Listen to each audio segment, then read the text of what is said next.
అజ్ఞానిగా ఆయన మాట్లాడతారు. అది కరెక్ట్. ఇలా బండి భగీరథ కేసులో స్పష్టంగా పోలీసులకు ముఖ్యమంత్రి గారి ఆదేశం ఇవ్వడం జరిగింది. వారిని అరెస్టు చేయించే వరకు కూడా ముఖ్యమంత్రి ఎక్కడ వదలలేదు. నిజంగా బండి సంజయ్ కనుక ముఖ్యమంత్రితో మిలాఖత్ అయి ఏదైనా రాజ్యం మిలాఖత్ అయి నడిస్తే కేసు ఇంకో తీరు ఉండేది. కానీ ఇలా అమ్మాయి ఎవరో కూడా తెలియదు, అమ్మాయి పేరు కూడా తెలియదు. ఒక మైనర్ బాలికను బండి సంజయ్ కొడుకు రకరకాల వ్యవహారాలలో తప్పించుకొని తిరుగుతుంటే పోలీసు వాచ్ చేసి అప్ప జంక్షన్ దగ్గర తను పట్టుకోవడం జరిగింది.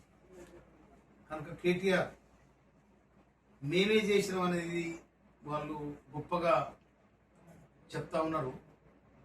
కానీ ఇంకోటి కేటీఆర్ వాడే పదజాలం ఏదైతుందో ఆ పదజాలాన్ని ముఖ్యమంత్రి గారిని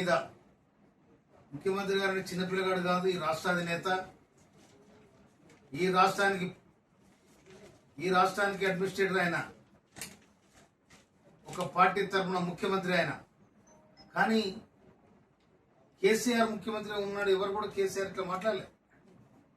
అవతల రేవంత్ రెడ్డి గారు మాట్లాడలే, ఉత్తమ్ కుమార్ రెడ్డి గారు మాట్లాడలే, వెంకరెడ్డి గారు మాట్లాడలే, లేదా బీజేపీ కూడా ఎవరు మాట్లాడలే. కానీ మీరు అదుపు తప్పి అజ్ఞానంగా మాట్లాడుతూ ఉన్నారు ముఖ్యమంత్రి గారి మీద. ఇది కరెక్ట్ కాదు. కనుక మీరు అవులేగాడు అంటున్నావు, రేపు మీరు అధికారానికి వస్తే మీరు కూడా అదే భాషను మీకు కలిగే వ్యవహారం కూడా మీరే ఇప్పుడు సూచన చేస్తుంది. మీరు అధికారానికి వస్తారని మీరు కలలుగంటా ఉన్నారు. కానీ అది ఏనాడో టీఆర్ఎస్ బీఆర్ఎస్ మార్చిన నాడే మీ రాజకీయ బంధం మీరు తీసుకున్నారు.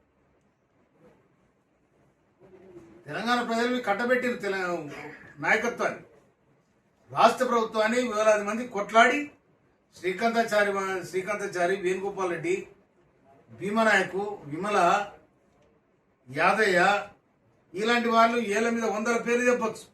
అటువంటి వాళ్ళు కొట్లాడి వాళ్ళ ప్రాణత్యాగం చేసి నాలాంటి ఉద్యమకారులు తిండి లేక తిప్పలు లేక రోడ్ల మీద పడి ఉద్యమం చేస్తే ఆ ఉద్యమం ఫలితం అంతా మీకు కట్టబెట్టి 2014లో దాన్ని మర్చిపోయి మీరు 2018 దాకా విడిగా 2023 దాకా విడిగా రాష్ట్రాన్ని ఆగమాగం చేస్తే 2023లో మీకు ప్రజలు అధికారానికి దూరం పెట్టింది. మిమ్మల్ని అధికారం పోయిందన్న ఆక్రోశంతో మీరు ఇష్టం వచ్చినట్టు రేవంత్ రెడ్డి గారు ముఖ్యమంత్రి గారి మీద మాట్లాడితే ఎవరో చిన్నపిల్లగాడు మాట్లాడినట్టు మీరు మాట్లాడుతారు. కానీ ఈ పిల్ల శాస్త్రాలు పనిచేయాలి. ఎందుకంటే కేసీఆర్ మాట్లాడాల్సిన మాటలు ఆ తరిక వేరే. కానీ మీరు చిల్లర మాట్లాడితే మీరు చిల్లరైపోతారు. అట్లా మాట్లాడొద్దని కూడా నేను మీకు సూచన చేస్తా ఉన్నాను. ఎందుకంటే ఒక డిగ్నిటీగా మాట్లాడ, ప్రతిపక్ష నాయకులు కొడుకును. అందుకోసమనే రేవంత్ రెడ్డి గారి మీద, రాష్ట్ర ప్రభుత్వం మీద చిలువల పరవలు చేసి మాట్లాడు. మీరు ఒడ్ల కల్లాల తినడిపోయి చెప్పండి. మీరు మంత్రి ఉన్నాడు, ఎన్ని కళాలు తిరిగారు మీరు, ఎన్ని ఒడ్ల సెంటర్లు చూసారు మీరు. ఇవాళ ఎక్కడైతే ఇవాళ మేమందరం కూడా నేను ఒడ్ల కల్లా అక్కడ పోయించిన నేను, మీరు ఎక్కడ చూసారు, యాడిపోయారు మీరు రాజకీయాల కోసం. పొడదెబ్బదలిగి ఎవరో ఒక రైతు అడు చనిపోతే ఆ రైతు దగ్గర కూడా వలవలవలని ఏడుస్తా ఉన్నారు మీరు. ఇదే పద్ధతి. కనుక రాష్ట్ర ప్రభుత్వం మీద, రేవంత్ రెడ్డి గారి మీద మీరు ఏదైతే అనుకుంటారో అది మీ ముఖం మీద పడుతుంది జాగ్రత్త. ఎందుకంటే మీరు నైతిక విలువలను మర్చిపోయి, రాజకీయ విలువలను మర్చిపోయి, ఒక ముఖ్యమంత్రి స్థాయిని మర్చిపోయి ఆ విధంగా మీరు విమర్శిస్తా ఉన్నారు. ఆ విమర్శలు అనేవి నింగిత జ్ఞానానికి వదిలిపెట్టే పరిస్థితి లేదు. ఇవాళ యూట్యూబ్ ఉన్నది, సోషల్ మీడియా ఉంది, అన్నీ ఉన్నా కూడా మీరు ఇష్టం వచ్చిన మాట్లాడతారు. ఇది కరెక్ట్ కాదు.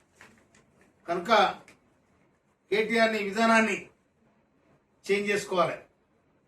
నీ భాషను మీరు వాడే వక్రీకరించి మాట్లాడే విధానాన్ని మీరు మార్చుకోవాలి. నేను కూడా మాట్లాడితే నాకు బూతులు రావని కావు, అది నేను సంస్కారం అనుకుంటలేను నేను. కనుక ముఖ్యమంత్రి గారిని మీరు మాట్లాడేటప్పుడు మీకున్న నైతిక విలువను కాపాడుకోవాలంటే అనైతికంగా మాట్లాడితే మీరు నైతికతను మీరు కోల్పోతారు. అందుకోసం హౌరేగాడు అంటున్నావు, వాడెవడు అంటున్నావు, వీడెవడు అంటున్నావు. ముఖ్యమంత్రి పట్టుకొని మాట్లాడే తరిక అదేనా? ముఖ్యమంత్రి గారు మాట్లాడే తరిక అదేనా? ఇదేం పద్ధతి? కనుక రేపు ఎవరో కార్యకర్త నీ మీద కూడా మాట రూపంలో మీడియా ఇరుసుకబడ్డారనుకో, దానికి మీరు సమాధానం చెప్పాల్సి వస్తుంది. ముఖ్యమంత్రి గారు మాట్లాడితే సంస్కారహీనంగా మాట్లాడతారు ముఖ్యమంత్రి గారు. నేను వారి పక్కన ఉన్నాను, నేను సెక్రటరియట్లో. కనుక మీరు ఇలా ఇది ఎట్లా విమర్శించాలి? రేవంత్ రెడ్డి గారిని విమర్శిస్తేనే నేను నాయకుడిగా మళ్ళీ గుర్తింపు అనుకొని మీరు విమర్శిస్తే అది నీ అవివేకం అయితే కూడా ఈ సందర్భంగా హెచ్చరిస్తాను. Subscribe us and press the bell icon for more interesting updates.